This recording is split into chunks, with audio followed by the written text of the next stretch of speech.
최근에 유명한 훈련사인 강영욱 씨, 너무 유명하죠. 오랫동안 TV에도 많이 나왔던 분인데요. 개훌륭한 그 프로그램을 맡아서 하셨던 이 강영욱 씨가 최근에 굉장히 엄청 어려움을 당하고 있습니다.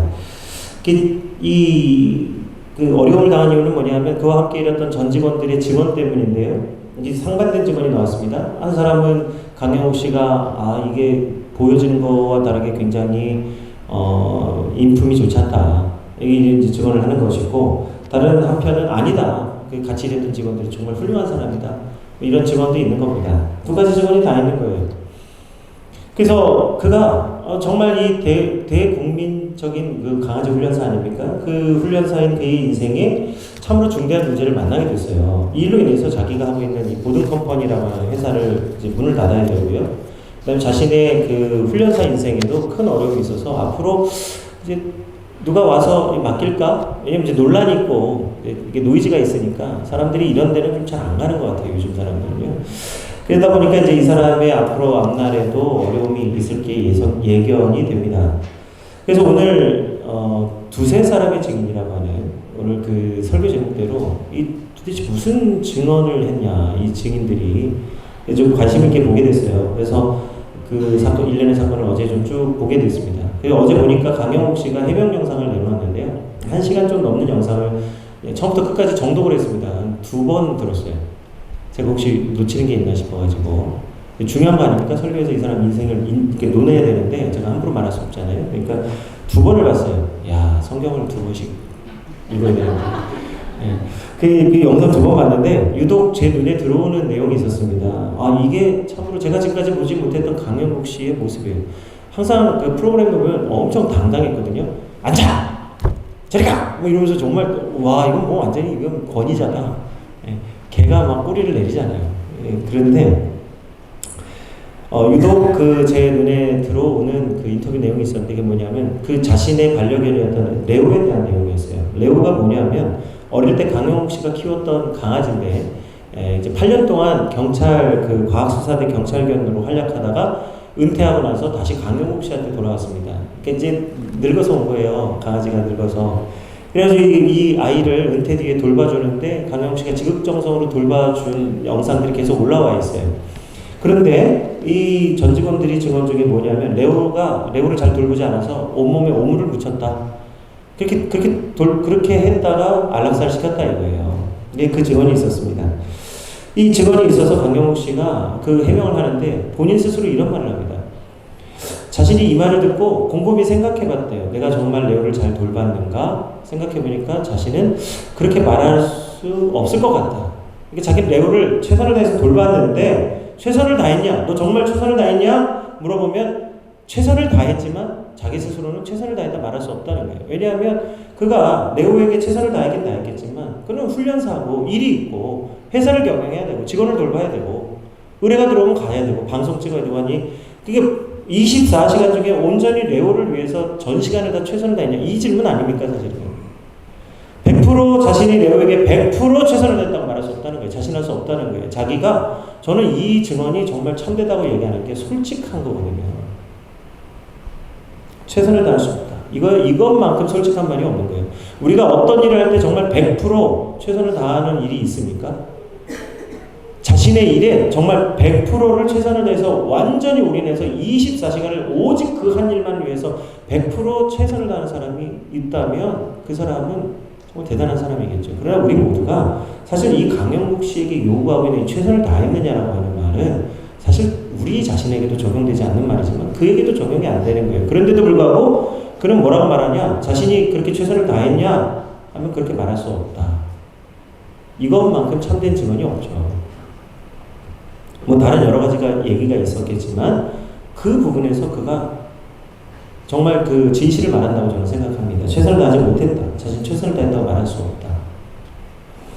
그리고 이제 이 일련의 인터뷰를 통해서 드러나는 게 뭐냐면 자신은 이제 더 이상 자신이 꿈꾸던 훈련소를 더 이상 경영할 수 없을 것 같다. 이제 그 보든컴퍼니는 없어진다. 이렇게 얘기합니다. 그가 하려고 했던 그 모든 일련의 사건들 있잖아요. 직원들을 막 강하게 다루고 그 일과 중에 들어눕지 마라. 핸드폰으로 카톡으로 사적인 얘기 나누지 마라. 뭐 그런 얘기부터 시작해서 뭐 여러 가지 일련의 사건들의 그 증언들의 핵심은 뭐냐? 자신이 꿈꾸는 너무나 완벽한 훌륭한 강아지 훈련소를 만들고 싶었다는 거예요. 그런데 자신이 해보니까 자신이 꿈꾸는 그런 완벽한 훈련소는 할 수 없을 것 같다. 이제 그것은 문을 닫는다.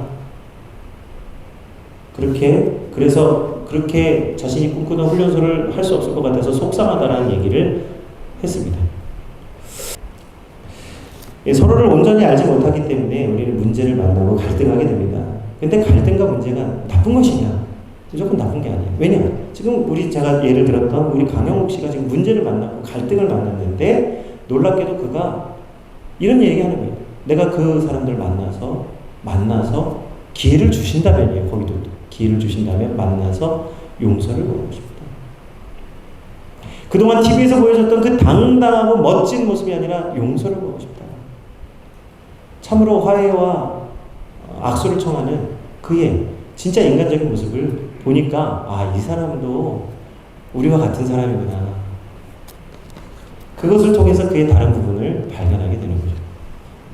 오늘 나봇의 포도원 사건은요, 아합과 이세벨의 죄가 하나님 앞에서 온전히 드러나는 사건입니다. 그동안 이 왕과 왕비에 감춰졌던 속에 감춰져 있던 그 죄악이 완전히 드러나는 사건이에요.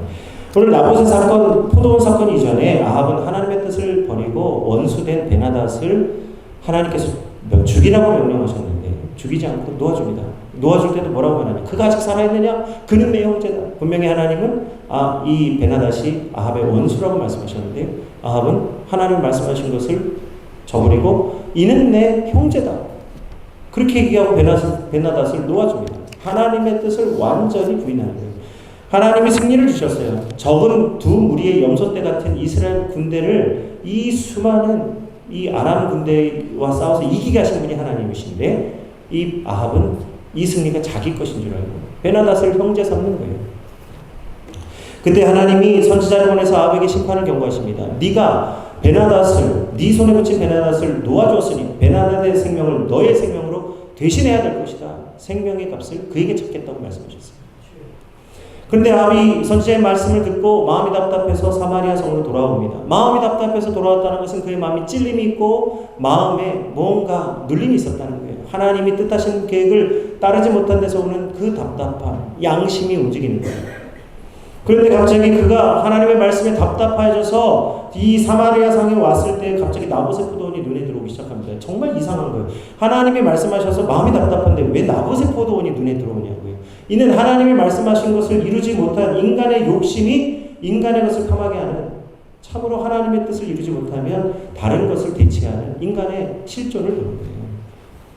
그가 나봇의 포도원을 간절히 사모합니다. 이게 하나님의 은혜가 채워지지 못하니까 다른 것으로 채우려는 거예요. 우리가 그런 게 많잖아요. 다른 걸 채우는 거. 특히 우리 여성들은 기분을 전환하기 위해서 머리를 잘 자르시던데 제가 잘 알아보기도 하고 못 알아보기도 하고 이것 때문에 곤란을 당하기도 하고 또 되게 인정을 받기도 하고 이거 참 집에서 잘하세요. 그러셔야 돼요. 이게 하여튼 변화를 주기 위해서 뭔 얘기인지 그렇게 깊이 묵상하시려고 필요는 없어요. 그냥 얘기하는 무언가 변화를 주기 위해서 뭔가 새롭게 하기 위해서 하는 일들이 있는데 그것이 하나님의 은혜가 아니라면 채워지지 못하는 거예요. 나봇이 포도원이 아합이 너무너무 갖고 싶어 했어요. 그래서 이 나봇의 포도원을 욕심을 내기 시작합니다. 이는 하나님이 아합에게 시험하시는 최종 마지막 시험이에요. 모든 시험에는 마지막이 있어요. 저는 보니까 모든 때에는 기한이 있어요. 모든 시한에는 때가 있고 기한이 있습니다. 하나님의 긍휼하심과 은혜도 때가 있어요. 제가 보니까 우리 성도님들이 하나님을 일찍 알았다면 더 하나님의 은혜에 빨리 돌아가셔야 돼요. 왜냐하면 모든 만세의 때가 있고 하나님이 정하신 때가 있어요. 그게 넘어가면 고무줄도 길게 느리면 끊어지듯이 하나님의 은혜도 계속해서 하나님이 긍휼하심을 계속 베풀어 주시는 게 아니에요. 아합에게 하나님이 계속해서 선지자를 보내셔서 말씀하시고 돌이키게 하십니다. 그런데 아합이 계속해서 아주 그냥 고래 신줄같이 하나님께 돌아가지 않고 버틴기는 거예요. 하나님의 뜻을 깨닫게 하기 위해서 오늘 최종 시험을 두고 계시는데 이 아합이 깨닫지 못하고 나봇의 포도원을 욕심냅니다. 오직 하나님이 오늘 우리를 아시고 우리를 시험하셔서 하시고자 하는 일이 뭐냐면 나의 중심을 보게 하시는 거예요. 하나님이 우리를 시험하시는 것은, 그래서 우리 하나님은 친히 아무에게도 시험하지 않는다는 말씀은 뭐냐면 하나님의 시험은 진짜 시험이 아니라 우리의 중심을 보게 하시고 우리의 믿음을 회복하게 하시기 위한 연단의 도구죠. 그게 진짜 사람이 말하는 시험이 아니라, 나 시험 들었어, 그거 아니라는 거예요. 그래서 하나님은 우리의 중심을 아시고 우리를 시험하셔서 내 안에 있는 하나님의 뜻을 알게 하시고 내가 정말 하나님 뜻에 합당한 사람인지를 또한 깨닫게 하는 겁니다. 그게 지금 강영욱 씨가 경험하는 것이고, 저는 또 그분을 통해서 제가 저를 발견하게 되는 것이죠. 오늘 그리고 이 말씀을 통해서 또 우리를 비추게 되는 거예요. 시편 139편 23절에 뭐라고 말씀하십니까? 하나님이 나를 살피사 내 마음을 아시며 나를 시험하사 내 뜻을 아옵소서. 여기서 내 뜻이 뭐예요? 하나님의 뜻이에요. 내 인간의 뜻이 아니라 내 중심에 하나님의 뜻이 세워져 있는 것을 하나님이 아시기를 원합니다. 그 시험대 위에 올라갔을 때 비로소 내 믿음이 진실한지 아닌지를 알 수 있다. 성공한 사람이 아니라 참된 믿음의 사람이 되어야 된다는 거죠. 아합은 나봇의 포도원을 좋은 조건으로 사고 싶어 했습니다. 그러면 살 수 있을 줄 알았어요. 많은 돈으로 더 좋은 포도원을 줄 테니까 네 것과 내 것을 바꾸자. 너무 좋은 조건 아닙니까? 누구라도 좋아할 조건이고 누구라도 이렇게 일을 하죠. 우리가 왜 지금 부동산 값이 천정부지로 올라가요? 싼 값에 사서 비싼 값에 팔려는 것 아니에요. 그게 인간의 심리고 인간의 본질이고 인간의 실존이라는 거예요. 좋은 것을 묵혀두었다가 더 비싼 값에 팔고 싶은 거, 더 많은 이익을 얻고 싶은 게 인간의 실존이에요. 인간의 믿음입니다. 그게 아합의 믿음이고 그게 나봇에게 적용할 거래 내용이었어요. 내가 더 좋은 포도원을 줄 것이니 너는 네 것을 내게 팔거나, 아니면 네가 요구하는 대로 값을 치료 줄 테니 요구해라. 돈을 요구해라. 그랬더니 나봇이 이런지하에 거절합니다. 하나님의 뜻, 하나님의 율법대로 나는 것을 팔지 못하겠습니다. 그게 레위기 25장 23절의 말씀에 기초하는 거예요. 토지를 영구히 팔지 말 것은 토지는 다 내 것임이라 너희는 거류민이요 동거하는 자로서 나와 함께 있느니라. 나봇은 하나님이 팔기를 금지하신 조상들의 유산을 왕에게 팔 수 없다고 거절하는 거예요. 이것은 하나님의 말씀을 따라서 팔지 못하겠다는 거예요. 오늘 이 악하고 악한 아합과 이세벨이 다스리는 나라 안에 이렇게 하나님의 율법을 지키며 하나님의 말씀을 즐거워하는 나봇과 같은 훌륭한 인물이 있었다는 거예요. 이것을 들었을 때 아합이 기뻐해야 되는 거예요. 그러니까 이 나라 안에 이렇게 훌륭한 인물이 있구나. 그런데 나봇은 지금 자기가 그 포도원을 돈으로 살 수 없다고 생각하니까 없게 되니까 근심하고 답답해했습니다. 여기서 근심하고 답답하다라고는 오늘 성경 말씀에 사르자이프라고 하는 뜻은 뭐냐면 마음이 원통하고 꼴이 나가지고 꼬라지가 나가지고 뾰루퉁해가지고 이제 심리가 뒤틀려 있는 거예요. 그래가지고 밥 돌아 넣어가지고 나 밥 안 먹어! 이거예요. 우리 자녀 키우신 분들이 다 한 번씩 경험하신 거 있잖아요. 우리 부모님들이 뭐 얘기했는데 자녀들이 화났으면 하는 게 뭐예요? 나 밥 안 먹어. 나 밥 안 먹어. 나 너랑 얘기 안 해. 엄마랑 얘기 안 할 거야. 문 쾅 닫거든. 그거 뭐예요? 그게 꼬라지. 그게 오늘 사르자이프라고 해요. 지금 아합왕이 꼬라지가 났어. 돌아 누웠어요. 밥을 안 먹어. 나 지금 이런 상태야. 나 이런 상태니까 좀 안아줘. 이거예요. 이 왕인데. 그러니까 이세벨이 뭐라고 합니까? 왕비인데 왕을 뭐라고 합니까? 왕이 지금 나라를 다스리다니까? 이게 지금 비웃는 거잖아요. 오늘 이 아합의 투정을 받아주는 사람이 누구냐? 이세벨이에요.